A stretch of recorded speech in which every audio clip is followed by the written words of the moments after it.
Now, everybody come a little bit closer. I want to show you some stuff. And if you got phones, I want you to look some of this stuff up because I can't make this stuff up, all right? I can't make this stuff up. Matter of fact, I don't have a copy of my book, but I was gonna show you the picture. You can Google his name. The guy who taught everybody to use this fertilizer, which is being used worldwide now, everywhere. Most parts of the islands, Africa, definitely in China, other places. His name was Justus, Justus. And somebody, if you got a phone, look him up right now so we can show him a picture. Justus von, V-O-N, Liebig. What page is it on in the book? B-I-G. It's in there. Oh, you got the book? Yeah. All right, so go to agriculture part. Let's see.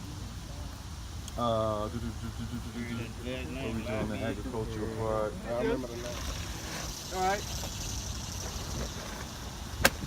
So it's going to tell you what's in it, right? All right. So you got total nitrogen that's in it. Then you have ammonitical nitrogen. Then you have urea nitrogen, right? Then they put some phosphates in it, and they put the potash for the potassium. All right. And where is it derived from? Now I need you to look at this now. First word is what? All right. So now somebody look up urea on their phone. Urea. Look it up. Look it up real quick. Look it up real quick so I can tell you what urea is. You're gonna read it to us. Just urea Wikipedia. Peace, family. Anybody found it yet? Urea on colorless crystalline compound that is the main nitrogen breakdown product of protein metabolism in mammals and is exerted in urine. Say the last part again. Is exerted in urine. All right, so now you look up urea cycle. Urea cycle. That's the way the all right. So basically, what he's going to read to you is that your liver, which is right on the right side in your lower abdomen, and your kidneys are the master detox organs. The kidneys help filter the blood. The liver is filtering the food paste as well as fluids. All right, they're working together. And the main job of the liver is to rid the body of ammonia, and it makes urea, which is like a downgrade from ammonia by putting carbon and melanins attached to it, and it excretes it from the body, through the bile ducts into the intestines or out through the kidneys. So the reason why you urinate and the reason why you defecate is to remove nitrogen, because it's a toxin. And the toxin that is in the process that happens is urea. You found urea cycle? Oh, okay, yeah, I went back out of it. That's cool. We ain't gotta look at it. I just told it. It's cool. It's cool. So the main point that I'm trying to get across to the people is why would they use waste, all right, that is considered toxic to the body, and plants do the same thing, wild plants. Why would they use it as a fertilizer? What was the concept, all right? The concept that Justus von Liebig, you found it in the book. You found this picture? Yeah, I found it. All right. So if you look up Justus von Liebig, people farmed differently before him.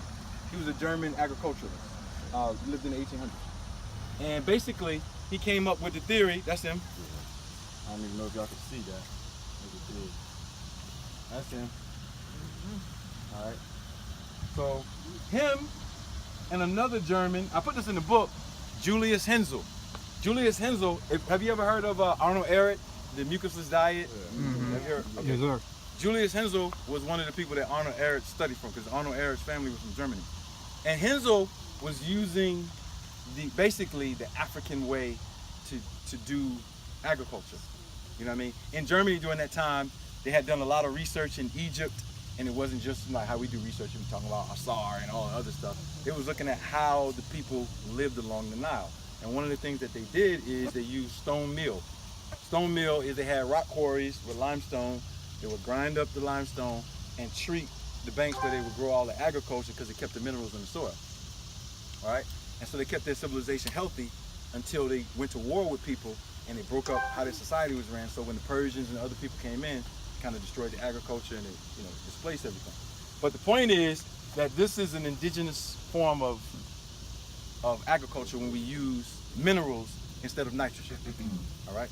That's important. So your homework is to look up urea cycle, understand it, and then see what's happening. So now, when you introduce nitrogen into the soil, what happens is it depletes the carbon. All right? So now we have to understand or look at what are the functions of carbon in the body and on a plant. What does it do? And when you start losing carbon, what happens to you? Well, when we look at humans, when you start losing carbon, you turn to a European. All right? Which is the out of the human bouquet, they have the worst health naturally as far as, you know, their makeup. So they have to get, you know, they have to have we didn't have GlaxoSmithKline beaching in Africa or ancient America. We didn't have, you know, we didn't have any of that stuff. We didn't need it. All right, we knew that the plants and other things were for healing. So now, let's see what I can do. All right. So this is something that I use if I'm doing herbs for women. All right, so now if you look at this, you can get this anywhere. All right. This is a fertilizer, but it's made from coconuts. Made straight from coconut. Let me get that. All right. The shell and the meat, they just compost coconut. So the reason why this is good for women is because breast milk and the meat of the coconut and the water, as far as biochemistry, are the same substance. All right, it's called caprylic acid or octonic acid. It's a carboxylic acid, which is actually a pre-melanin compound. And if you use coconuts for compost and you want to give it to young women or older women, it's the best type of compost because it's more symmetrical with their body is. So there's no nitrogen in this. You know what I mean? And so if you want to grow some anise or whatever other herbs or whatever in your home, you can do that. And like I said, a lot of stuff you can take a pot of this, put it in a pot, plant some anise seeds, and you got a whole, you know, you can get a whole bunch of anise. So it's not something that we can't do.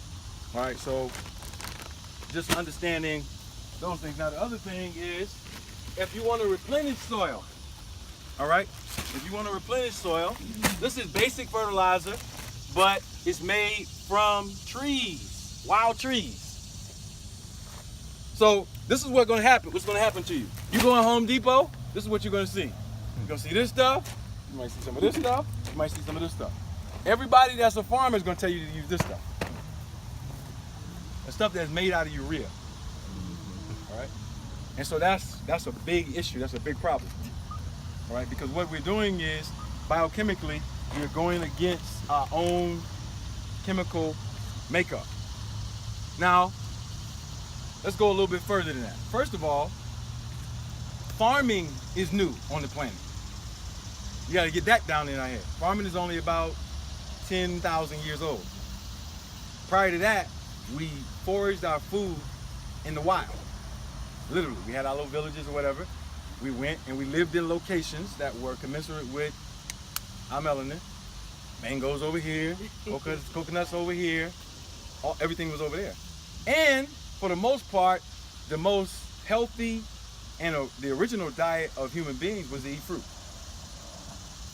Period. All right? That's all we ate for the most part. We didn't even eat vegetation. We adopted eating vegetation later.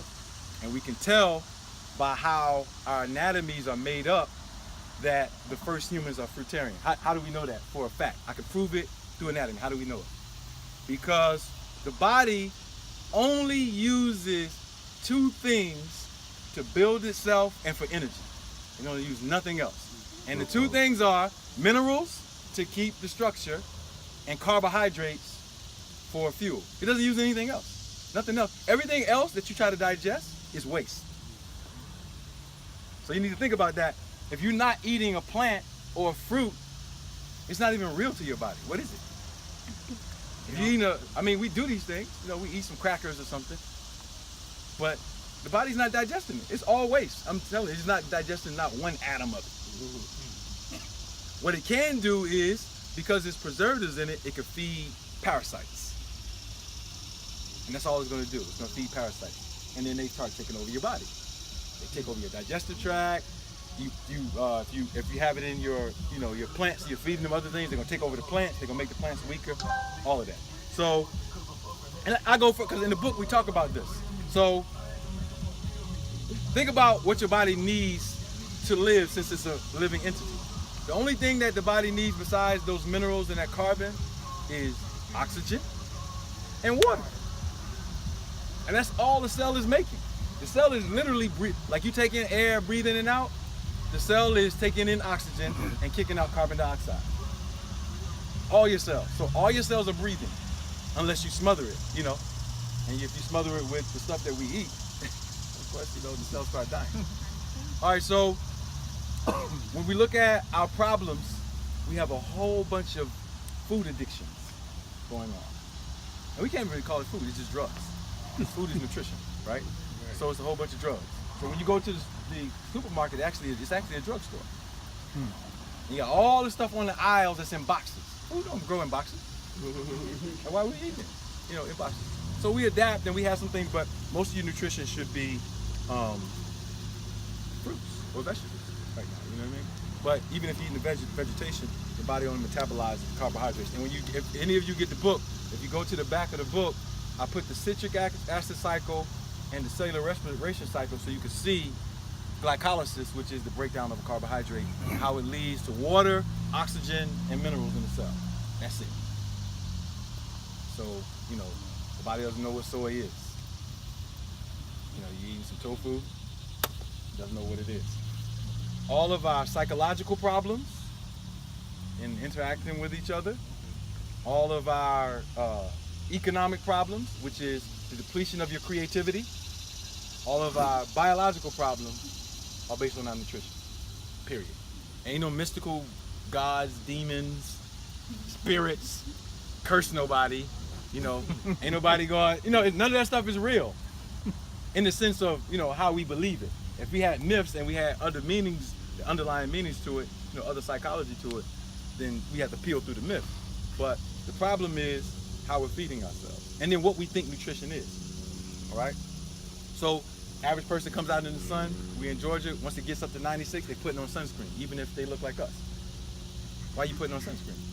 Because somebody told you that the sun will injure you or something, you know what I mean? I have arguments with people online all the time about we don't need sunscreen. Oh, black people get skin cancer too. Yeah, because they eat bologna sandwiches. You see what I'm saying? Right. So now your anatomy is messed up. And what does the sun do to nitrogen? It causes mutation in whatever molecule that's in it. So, you know, you got a whole bunch of nitrogen in you, boom, you're gonna stay sick. Sisters, your PMS is all based on nitrogen, which is in estrogen. All right, if you're PMSing, if you are bleeding for more than 1 day, if you're going through psychological problems, you know, during that time of the month, it's all based on nutrition. So the issue is we got to change the nutrition in order to change anything that's going on. So, any questions on what I said so far? Is it true that parasites actually control your mind in some sort of way? Like you get the cravings and stuff like that? Oh yeah, they do control your mind. In the material in the book, I show you how they get into the nervous system and the cardiovascular system. Because usually from what you're eating, they ferment in the digestive tract. Once they can get through the clotting barrier, like your intestines have these little parts. It's kind of like joints on a bridge, and they only let certain things go through. But when they get weak, you know, because of poor nutrition or whatever, this stuff starts seeping through into the blood. And so an example of this is if you got a lot of candida inside of your body from eating cheese and, you know, rice all the time and those things, that candida can get inside of your peripheral nervous system and your blood system. So now what it's going to do is, example would be, if we can get somebody to be an example, turn around for me. All right. So at the back of your brainstem, you have this nerve called a vagus nerve, and it runs all the way down parallel to the spinal cord, and then it branches off into certain places. So there's a branch of the ganglion that go to your stomach and your spleen and all of that. If you have a whole bunch of candida in it, they can literally crawl through the tunnel, get up into the nerves, get up into the brainstem, and then they start secreting substances into your brain. So you got these weird cravings, and at night you want to get up and eat. That's them. They're literally controlling your appetite. The substance that they secrete, think about, is called ghrelin. So they're controlling your appetite. All right. So sometimes when you have your stomach is growling, stomachs don't growl. All right. That's a sign. Parasites. Yeah, parasite invasion. And so they can affect all parts of your brain. You know, a lot of people who are schizophrenic and going through all these things, they just got poor nutrition. You put them on a good diet, all that stuff will go away. So yeah, we talk about that in the book, where how the parasites get into the brain and other parts of the organs. And this is a big issue now. People think it's a joke. If you live with somebody who drinks milk, they're dangerous. You say, well, it's just milk. It's like, no, at any moment, their psychologies can flip. You know, it can change. And so, you know, health, you know, that's we all eat. All right? If you don't teach me about Moses or Jesus, I still gotta eat. You see what I'm saying? So it shows you the relevance of what's important. Not that that's not important historically if you want to have a human conversation about history, but you know, if we eating blocks of cheese and we saying we saved by whoever, Talk about the effects of sugar on children. oh man. In their diet.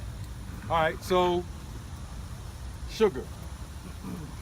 Don't even qualify that. See, when we use the word sugar, it gets confusing. And so, because there's all types of sugars. Artificial sweeteners. Right. Artificial sweeteners. They're really all starches. If you want to categorize it, it's all starches. And so,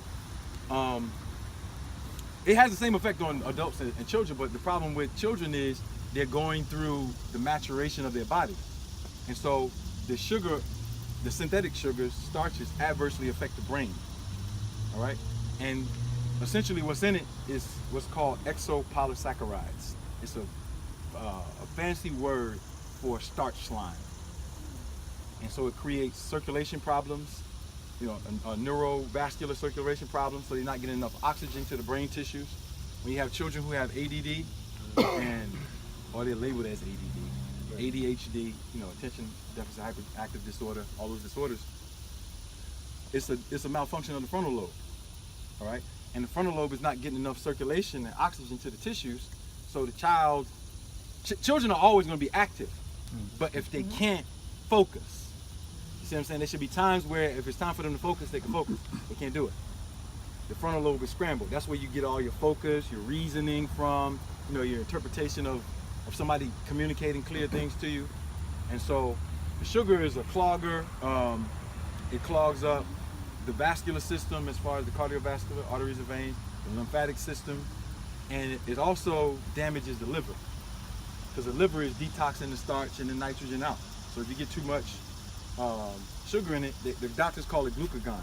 You got high glucagon level. So I scanned some people yesterday, high glucagon levels. That means that they eat too much sugar, or synthetic sugars. So you look at stuff, you see high fructose corn syrup, yeah, all that. Yeah, all of those sweeteners, they're a problem. There's something else I wanted to say about that. The effecting on the liver. So when you get a lot of glucagon in your liver, it also develops anger. Like just angry all the time. People just got an attitude all the time. You're talking about my 5-year-old grandson I had last week. Really? Yeah, it's the anger.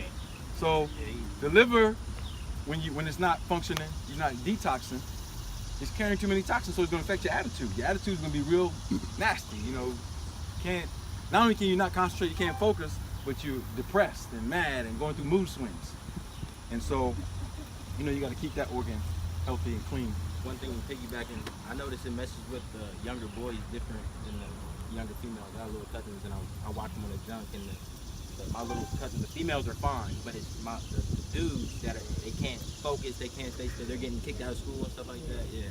Right. Well, females can adapt to sugar better anatomically, because it's a type of sugar or a starch that they need to make breast milk. It's just not a toxic starch. It's galactose, and that's how they are able to lactate. That's why women have to incorporate certain foods. Definitely have, I wouldn't ever recommend a woman being a fruitarian, because it messes up her brown adipose tissue and the galactose levels that she needs as a woman, which protect her from breast cancer and a lot of other things. So they can adapt to it. Women usually have a more complex liver structure than men, because they're designed to incubate a baby, which they need that.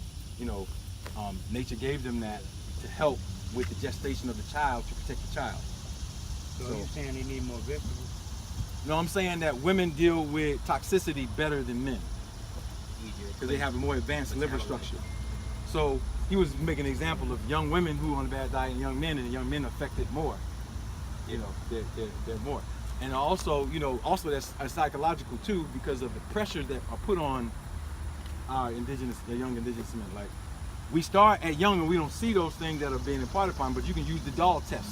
And you can see like how these things are affecting children at a young age. You said that you don't recommend women to be on a fruitarian diet? Only fruitarian. Oh, okay. They have to I'm eat. trying to transition to one. Right. Okay, You're gonna need to keep some vegetation. You're gonna need to keep some vegetation, or you're gonna need to get some fruit that have more fiber in it, like jackfruit, breadfruit. They have more fiber in it, so that fiber can be used by your body and converted into heavier sugars, heavier polysaccharides. All it takes is a study of women and how they're made up. They need certain types of healthy fats, you know what I mean, in their body. And they're called brown adipose tissue. So if you want to do your studies on it, it's called brown adipose tissue. What is Bro- jackfruit though? Say it again. What is jackfruit? Oh, it's a fruit that usually grows in the islands, mainly in Jamaica. It's really, really big. Right. And it has all these little spikes on it. If you see it, if anybody can pull up a picture of jackfruit, we can show the brother online. Dragon fruit? Jackfruit. Yeah. First of all, everybody can grow watermelon. Once you get a seed, you can grow them. And depending on where you're at, you got 3 growing seasons. For watermelon if you are like in the south down here, and 2 if you're in like the north, Pennsylvania, New York, upper cities. So you can grow them. You know, you can grow the watermelons. And then they're usually out of season in the north. Down south, we usually have them like year round. Certain parts, you know, if you're in Florida, Georgia, Mississippi, Alabama, Texas. If you see a lot of white seeds, first of all, never eat the white seed. Spit it out. If you see some in a regular one with black seeds, you don't want to eat those. I mean, the colchicine is concentrated inside of it. And it can make you infertile, or it can affect your prostate or your uterus, or, you know, all your reproductive organs. So you don't want to do that. Could that be naturally occurring though? What's that, white seed? It can be naturally occurring, and it has everything to do with the soil. Because what's in colchicine is amines. It's the NH2 structures in colchicine that take away the ability for manganese to operate in a seed. And the manganese is a vital part of how the cell is able to birth itself into a new plant, which is the main problem with female and male fertility, manganese. It's a manganese deficiency. I just got one more question. I don't want to dominate No, go ahead. the question. You said something about the idea of organic, that if a plant is not a hybrid, that it will automatically stop any kind of foreign matter. Well, yeah, heirloom seeds. Like, let's see. I got some here. Let's look at some. All right. So, heirloom seeds it's like people. All right. So we're the oldest people. We got the melanin. Right. We know that. Right. Then you got the younger generations of Asians and Europeans. Okay. So we're the healthiest humans. Okay. So the plants are the same way. Some plants have been here for millions and trillions of years. Some only been here for a few thousand years. Okay. The younger plants either came by way of some type of catastrophic disaster where other plants mutated into those breeds, like kale. Right. Kale is a mutant. It's basically a mutant food. So we shouldn't eat kale then? No. Don't even use it as fertilizer. Now, if you get the dinosaur kale, it's an older version. It's not, I don't even want to argue with it, but I don't even think dinosaur kale is really a kale. That's another argument about what it is, because it doesn't even have the same structural anatomy. So if you're going to eat kale, you find that they call it black kale. It's real thick, green, and crumpy. Yeah. That's a safe one to eat. Other than that, Lacinato or something? lacinato. It's usually lacinato or it's under black kale. I know it's on with an L. That's all right. Right. All right, so let me pull out just a group of seeds that represent a really old plant. You know how you think you're being healthy, you start getting kale. Right. I mean, he bust my head like, nah, you need to. All right, so spinach.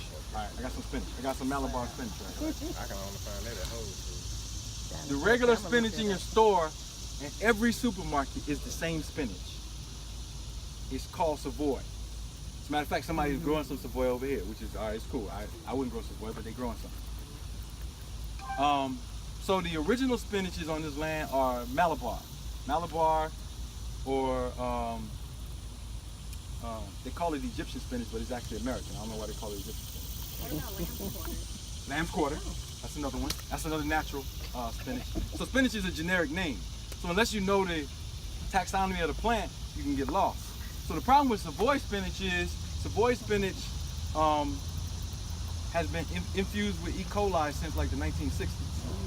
They use E. coli in it because they use that bacteria as the first bacteria that they was able to do genetic modification with. So if you're buying spinach out of the store, you're buying Savoy. You don't want to buy Savoy. I mean, we got Malabar spinach in there. You can get some Malabar. And so the difference between those plants is one is original to the planet, one is not. And so if you eat the one that is not, then you're getting less nutrition. And you're getting all the whatever the mutations are in that plant, you're digesting that. So your body's going to try to kick all of that out, but you know, it can catalyze other problems. I caution myself in using the word hybrid because nature can make a hybrid. It's called cross-pollination. All right. So a watermelon is the result of cross-pollination. All right. From my best knowledge, a watermelon was made from cucumbers and probably wild strawberries. And so whatever the bees were doing in that area, by taking, you know, the pollen, cross-pollinated, it developed into a larger cucumber that had a red meat inside of it, which we call a watermelon. So What about they, the, I'm sorry, I didn't mean to No, go interrupt. ahead. What about the yellow meat watermelon?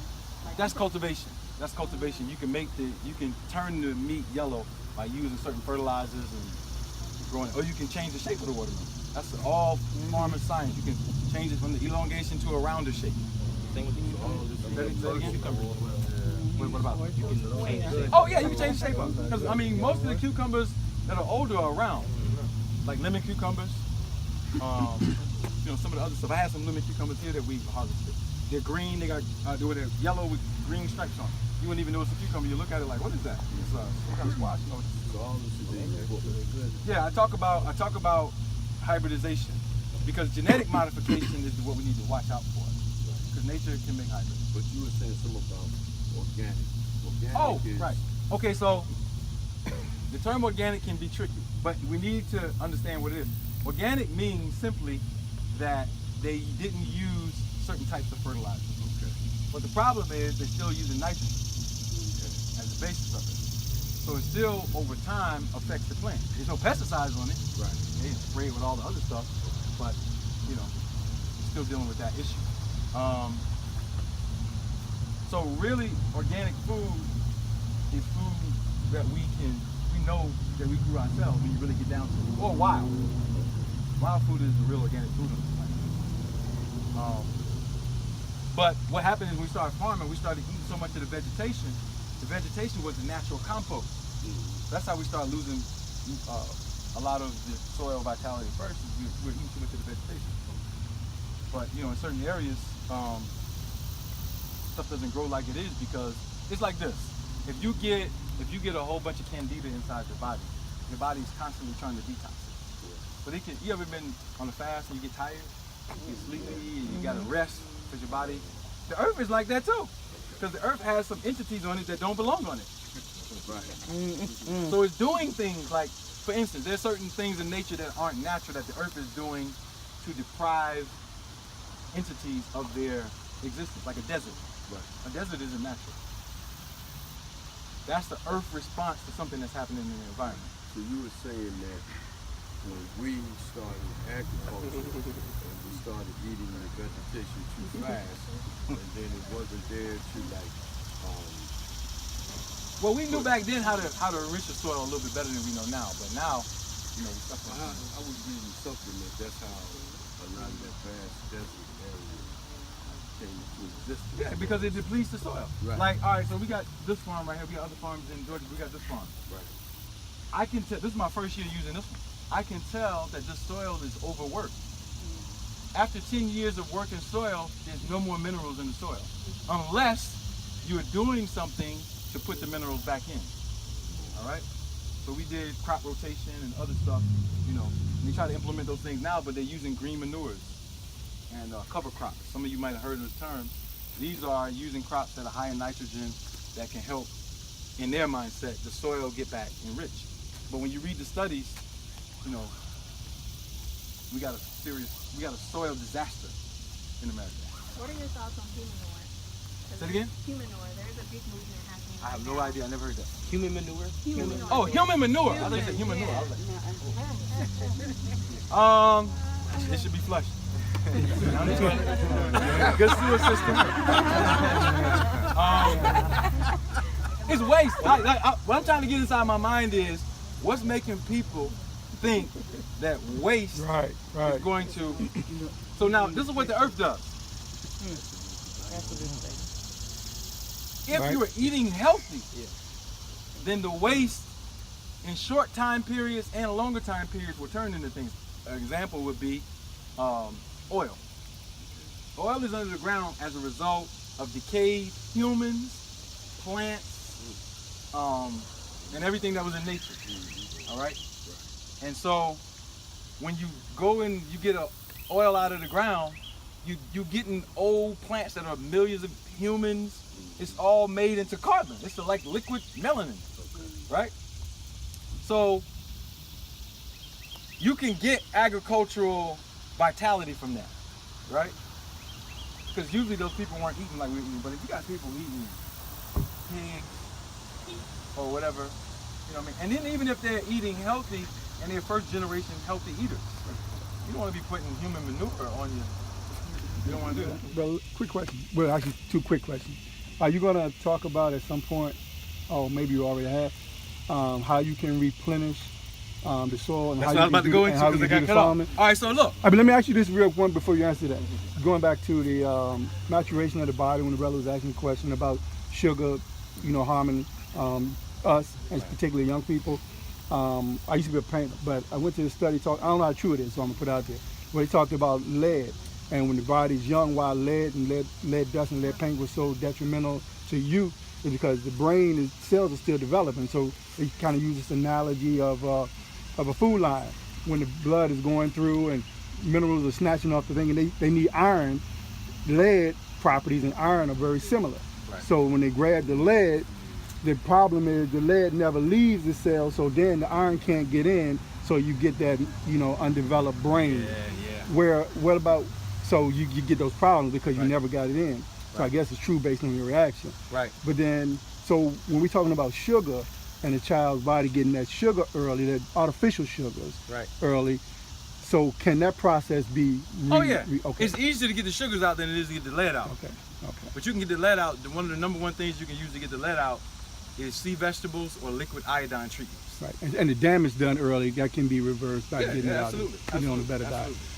Anybody who has metal toxicity, liquid iodine from sea vegetables will help you, depending on the severity. You know, short term you can get it, or a longer term, you know, you can get it out. Sea grapes, you familiar with sea grapes? Mm-hmm. Yeah. And that's a good thing too. Yeah. Yep. How do you know if you have a high level of what you just said? Metal toxicity? Yeah. All right, so without being scanned to see it, some of the signs are, first sign is memory loss. Have a hard time remembering things. Sleepiness or drowsiness just coming over you, you know. Hard to wake up. So you have a real hard time waking up. So those are some of the signs that you might have metal toxicity. If you had dental amalgams and they did some fillings and, you know, getting any dizzy spells or any problems with focusing, those are some of the signs. We do the scan, so I could do a scan, take 60 seconds, I can see all the metals that you possibly, you know, might have as far as metal toxicity. If you're a true vegetarian, should you do periodic cleansings for the parasites? And what should you do? Well, that depends on a lot of factors, where you live at, what environment you're living in, but some the number one basic detoxer to help with the liver is citrus fruits. So we're dealing with key limes and limes. We're dealing with pomelos. If you can get pomelos, pomelos are the plant that nature cross-pollinated and made the grapefruit. Yeah. What about grapefruits though? Grapefruits are good. Specific Yeah, grapefruits are though. good. One, the pink one or the regular one? They're both good. I love grapefruits. Oh, yeah, they're both are good. The lighter color ones are better because they. That's what Huh? I was about to ask. I was gonna say I haven't found Navel. any seeds in them.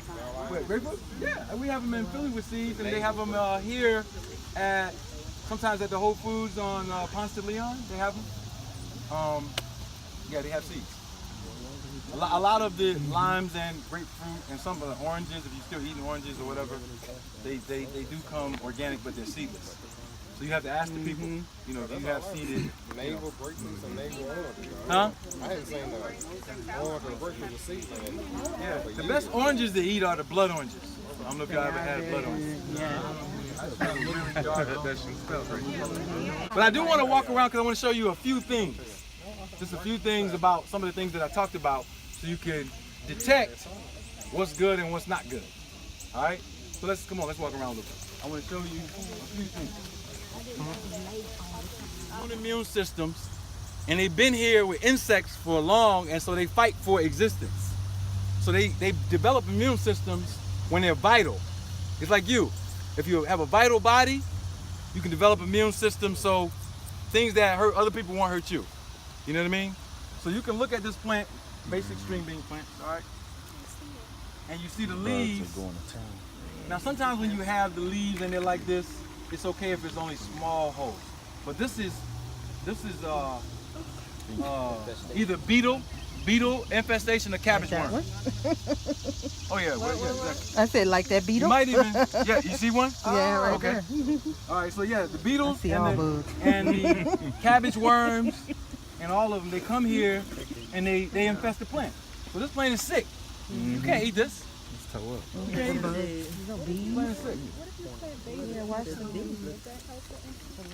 No. I mean, well, I don't know. It won't help the plant because the plant has its own immune system. He can't get his immunity from another plant. But what I'm saying is, because I was told by a friend of mine, See the bugs all on it. All over. she plants basil in between all of her stuff, then stops the bugs and stuff from getting. Well, they don't like the smell and the scents, so that's a scent issue. But what you want, see, the thing about it is we grow food to eat it, right? And so you don't want to grow weak food and eat it. Like, you don't want to do that. Because you can come over here, a plant that's a little bit stronger that most people don't eat, right? Everybody know what this is, right? Okra. All right, look at this plant. See how strong it is? This plant is strong. But it's because this plant is old. Okra is an old plant. All right? It's a really old plant.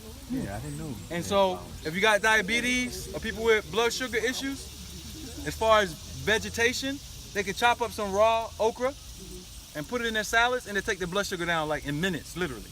And if they do it every day, they're gonna see their blood sugar drop, drop, all right? Because the parasites that shut down the beta cells, this is like a natural medicinal immune boost for you. What's the best way to prepare that okra, talk about? Say prepare it, Yes, sir. take it off the tree like this, chop it up, put it in salad. What? You know, you don't want to cook it too much. If you cook it, then you make it into a soup. So because when you cook stuff, the minerals latch onto the water. And so what people usually do is they throw out the water and then all the minerals are gone. Yeah, sure. You can soak it in hot water to take away the hardness. That's a good way to do it. Chief, I got a question for you. Say it again. But you still gotta eat the okra. I Yeah, don't like okra. and the water. And the water. Don't throw the water out. If you soak in the hot water, you need that water. You always talk about black radish. I think they got some okra inside. Yeah, black radish. Black radish. Now, this might be a weird question, but are beets and radishes the same thing? They're both tubers. Yeah. They're both in the tuber Because family. I've seen black beets, but I can't find radish. The reason why you can't find black radishes because they don't want to put it on the market. All right. All right. So black radishes are probably the #1 detox food in North America. So you're not gonna see it in stores, right? But here's the thing: you can go to rareseeds.com, get you some black radish seeds. They grow in 25 days. You can put them in a pot and grow them. And whenever somebody is sick in the family, slice a black radish, put it under their tongue, right under the tooth, and let them suck on it. Now, can you grow that indoors? You can grow indoors. You can grow radishes indoors. Sick with what? Like anything? Or just Flu, all kinds of problems, because it's going to restore the liver. Once your liver is restored, you can cure yourself of any disease. I don't care which one it is. It's vital. It's the #1 detox organ, and it's got like 1,000 functions. You know. So yeah, so black radish. If you can buy some from rareseeds.com. Matter of fact, they sell black radish seeds now on Amazon. You can get you some black radish seeds, get you a big pot at home, get you some nice soil, you know, put them in your house, grow them in your house, put them outside every day, you know, in the morning, at nighttime, bring them back in. Make sure the room that it's in is a decent temperature, you know, above like 75 degrees in that particular room or whatever. And you won't, if you get sick, you won't have problems. And you won't have to keep buying people's products, because I don't make products for people to buy them. I make products for people who have severe and acute disease. But this stuff y'all should be growing at home. Like, it literally only takes 21 to 28 days to grow that food. And if you planting it every 14 days, that means you always have it. You see what I'm saying? You always have it. what's good for lupus? Well, when you have lupus, because it's an autoimmune disorder, it's a lot of foods you can't even eat. You have to, remember I was talking earlier about the small intestines? There's these little hinges that hold the intestinal framework together called clotting proteins. They're not really proteins, but they call them clotting proteins. What happens with lupus is those get dissolved through acidity. And so the food is going into your bloodstream without being digested. And so now white blood cells are floating through to get into the blood to get those toxins. So it's creating a leukocyte boost. And then what's happening is, that's what they're saying, you're attacking your own tissues. And so with lupus, I have a whole section in my book that shows what foods to eat, what foods not to eat. Because with lupus, there's certain fruits. Like you can't eat regular red apples sometimes with lupus. Sometimes. With lupus and Crohn's disease. Because the tannins, which are the melanins in the fruit, cause irritation. Because those need to be broken down. And you don't have the substances to break them down because the digestive tract is like wide open. So that's a whole complex issue when you're dealing with lupus. But we cover that. We cover that in the material. So let me show you something else. We grew the oldest okra.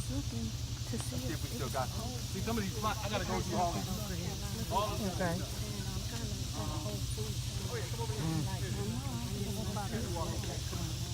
All this gotta be done.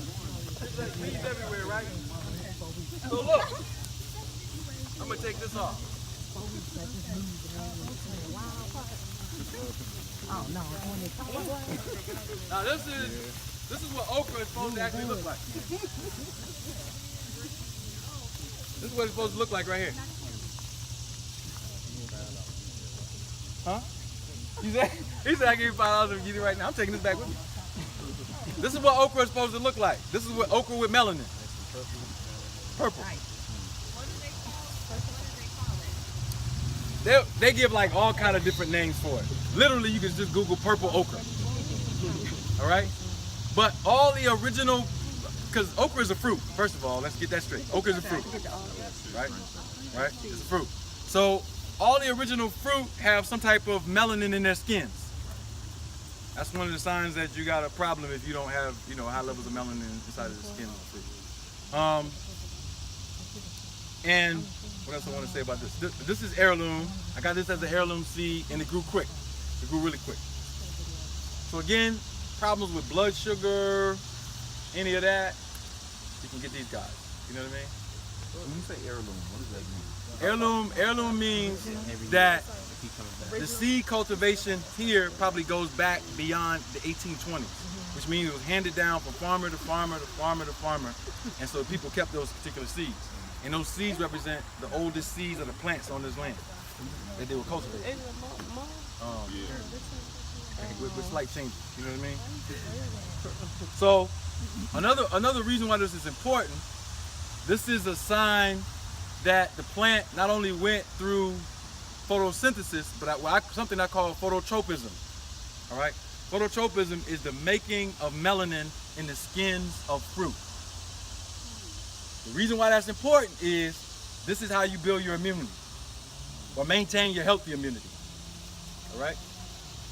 And if we go back to the example with the urea on the fertilizer bag, what is it in the body that neutralizes urea, nitrogen, ammonias, all these things that are toxic, that cause clogging, poor circulation, cancer? What is it that neutralizes it? They'll tell you that there's a particular type of carboxylic acid that marries itself to the amine and then takes it outside of the body. So it neutralizes it. So if you get ammonia from mushrooms, the liver will turn the ammonia into urea.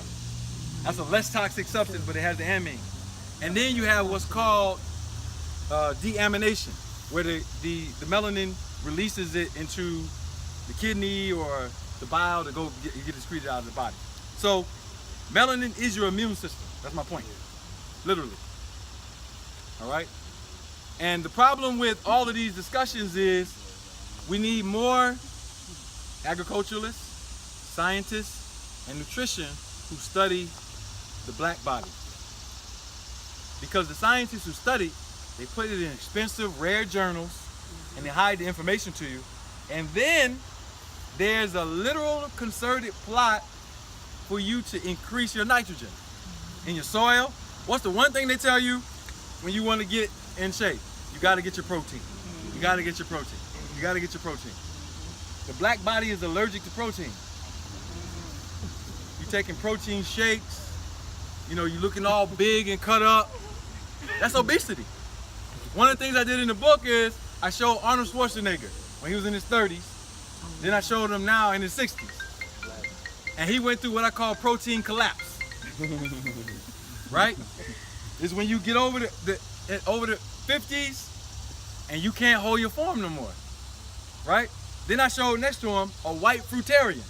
Just to drive the point home, because I didn't want to show a brother, they'd be like, oh, well, y'all know y'all got good G. No. There's a white fruitarian that I put in the body. He's in his 60s, comparing him to Arnold Schwarzenegger. So the question is, when you look inside the book and you see how fit he is, according to their theory, you need amino acids and proteins to make muscle. So how is he still muscular and he's only eating carbohydrates? He's only taking carbohydrates. According to them, he should be atrophied. You know what I mean? He should be, you know, losing his muscle tissue. So that's not happening. It's not happening because we all being lied to, literally. And so here's our calling. Within the next 20 years, if we're not growing food in all of our cities, we might be done as a race. Because the output of what's going to happen over the next 40 years from not doing that with the changes in nutrition, you already see, you look at black children now that are being born now compared to the 90s, the 80s, and the 70s, they're different. They fat. They're different. So this is eugenics. This is eugenics. So at the beginning, when I asked the question, how many people are growing their own food, this is what's happening, right? We don't want to come out here. There's too many bugs. I can't be cute on Instagram in a farm, Ali. You know what I mean? I can't post no selfies on the farm. You know what I mean? But for real, like, we need to be out here, you know, cultivating and doing these things. And it's fun. You know what I mean? It's good exercise.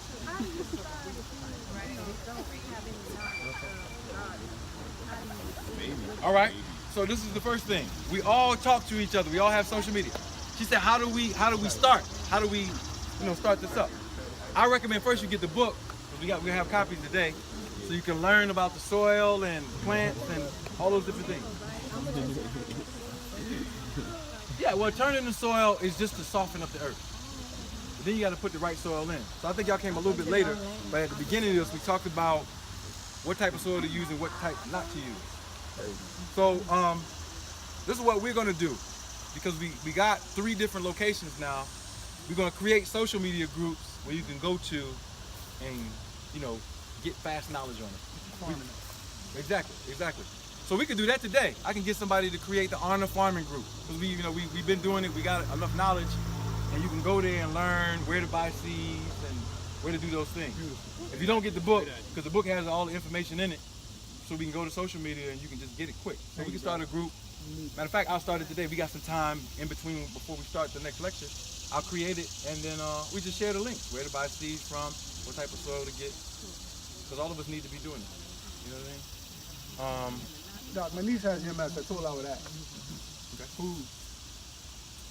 Well, see, here's the thing. I know I you never. diagnosed When somebody it. says that they have something, everybody's body is different. First of all, so like I don't know if is Najee here. I had Najee. All right. So is the brother? Y'all saw the brother in the wheelchair yesterday? Yes, sir. That's Brother Thomas. Najee brought his family here. They told him that he has Lou Gehrig's disease, which is ALS. All right. Which ALS is usually something that happens in older white people. It usually never happens in African Americans, and then usually definitely never happens in anybody under 40. But they told him he had that. I did his scan last night. He doesn't have ALS. All right. He worked on an oil rig for a few years, and he broke his finger and he got a titanium rod put in it. As soon as he got the titanium rod put in it, a few months later he started having the symptoms. And now he has a neuromuscular disease that they're labeling as ALS. So what they'll do is they'll treat you for ALS, which is brain injury. It could be genetic or it could be acquired some kind of way. But I scanned his brain. It was nothing. He had no problem with his brain. That's medical malpractice. Poor diagnosis, right? So some of the signs that he didn't have a neuromuscular disease is that his eyesight is perfect. Even though he's in that wheelchair, perfect eyesight. His hearing is perfect. So the deep tissues in his brain, the hippocampus, they're all functioning properly. But when I scanned his liver was basically on like 12%. All right? And he said he used to be an alcoholic. So he never healed his liver. He probably got some high metal toxicity in his lungs, because his lungs, I wish Najee was here. Who was here when I was scanning him last night? He was there. So we talking about his lungs. We saw his lungs, right? All his levels in his lungs were down. So that's the oil rig. So he basically got some toxicity from his work and possibly from a surgery, and they labeled him with a disease that he don't even have. So if I would have studied that disease and not scanned him, or he wouldn't have been around me, and I started prescribing him things, I would have been giving him the wrong stuff. You see what I'm saying? So neuromuscular diseases are usually related to the liver. If they're not related to the liver, they're definitely related to the nutrition. Matter of fact, last night we showed you there's a sister who has vitiligo, and she came to me to help with the vitiligo, but she had epilepsy, right? And so she came to me about 3 months ago. I put her on a diet. All the seizures went away. And then she's getting spots where her melanin's coming back. Just keep doing it, right? Keep doing it. I showed the brother, she sent me a message. I had a seizure. I'm like, okay, what happened? Tell me what happened. Within the last 4 days, what did you do? She's like, the only thing I did different is I ate a vegan hot dog at work. So after 3 months of not having no soy, none of that stuff, fresh fruits and vegetables, one time threw her right back into a fit, epileptic seizure. So it shows you how important nutrition is even when you're healing. Because she's 90 days into her healing, and she went back and she did something when she had a condition. You can't do that. You got to stick to it. And so when you're dealing with any type of issues, MS, or all of those, you got to take an acute look at the brain, look at the liver, and see what's going on. So I never really prescribe for people unless I take a look at them. Unless they got basic stuff like high blood pressure. That's predictable. We already know what's happening with high blood pressure. Diabetes, we already know what's happening. Certain types of asthma, milk, cheese, all clogging up the bronchial tube. It's all nutrition. So those minor issues that are less acute, it's easy to deal with. But the other ones, you got to take a good, strong look at people to see what's going on. Some of y'all got in late. We're literally about to leave. I want to stay on time today. But if you're local in Atlanta, I'm going to be here literally twice a week here, and then in Ellenwood a little bit more now. So if you want to help with agriculture, it's all work to do, literally. all this stuff out here is made for us to make some food. You know. What's happening in Florida? I know you got some stuff. Yeah, well, in 2018, I want to do something in Florida, but I gotta get my bread up because you know, this stuff costs money to run all this. You know what I mean? You gotta pay people and you gotta do things. And that's another issue with our structures and our culture. Go ahead. I got a question, man. Yeah. You know I've been involved in this movement. The thing about walking around when you're going barefoot with the empty nation, is that true? Okay, the question on the floor is taking your shoes off and walking on the ground if you have inflammation. Inflammation anywhere or? Well, I thought it was, I don't know. I seen the thing on, I think it was you and Dr. Inky, and he said something about 30 minutes or... Yeah, your feet need to touch the ground. Okay. You know what I mean? It's like the in a car battery. You got the live red wire, then you got the grounding wire. You can take that thing and connect it to any part of the car. Okay. All right? So the earth is the grounding frequency for the human body. Okay. And usually what? We walking around on rubber. Right. What does rubber do to electricity? Simple. You know what I mean? And you feel different when you're walking around. So that's a good thing for us to do, you know, grounding. All right, so let's put it like this. How can I put it? The body is an electrodynamic field. It gets all its energy from the earth. Because the earth is growing everything that we eat. Why wouldn't we want to touch it? Right. You see what I'm saying? Who gave us that concept of not touching it? So, that's simple.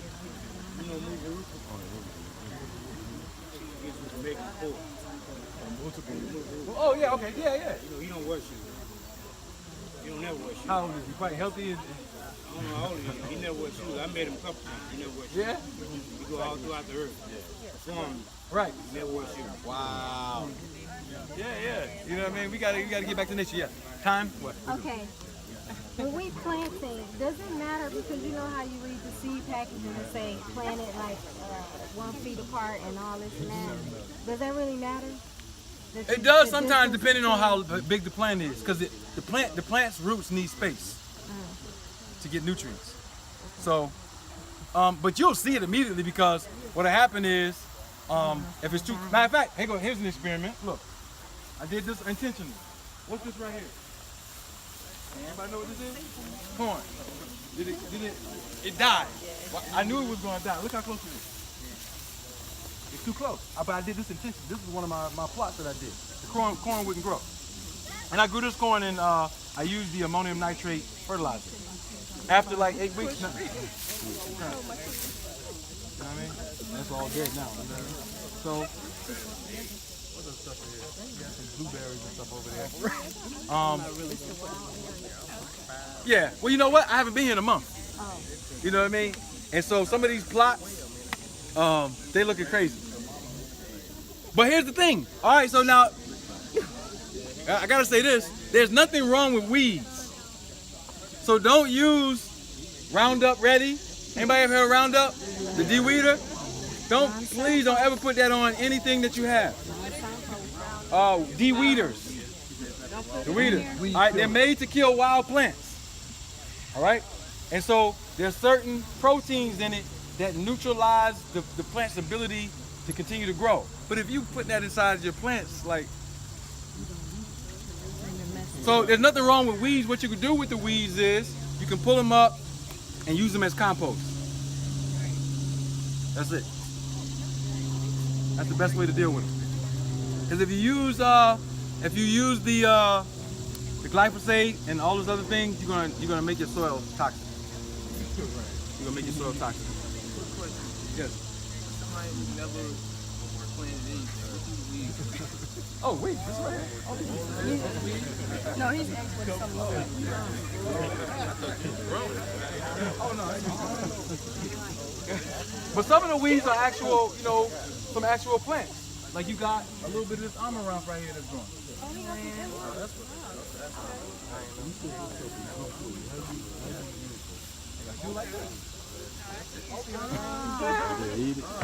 I mean, you would want to, because this is a grain, so you would want to, put it in a pot, keep it in some hot water, boil it or whatever. Like tea.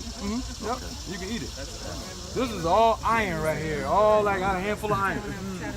Literally. Where'd he grab that from? But you don't want to eat this plant because look at it. Look at the leaf. Cabbage worm. So what does that mean when you say you don't want to eat it? This plant is weak. Okay. Plant is weak. But I planted this next to the corn, so I use all ammonium fertilizers over here. So that's probably why it came out like that. We got amaranth and some other places that probably stronger on the other side. None of the thing is, at the farm in Ellenwood, I'm only going to use steel mill. Because we rent plots out, I can't make the people, the churches have some plots where I can't make them do. I can educate them. Then they're going to, they work regular job. They're going to go to Home Depot, grab whatever fertilizer they see and put it on the ground or whatever. So it's cool. But with our other project, and when we do the larger project, That keep your bugs away though? yeah, to keep all bugs away, they won't eat it because they'll smell it like, oh, we can't eat that. The plant they'll die. Because the plant is that smart. But we can eat it though.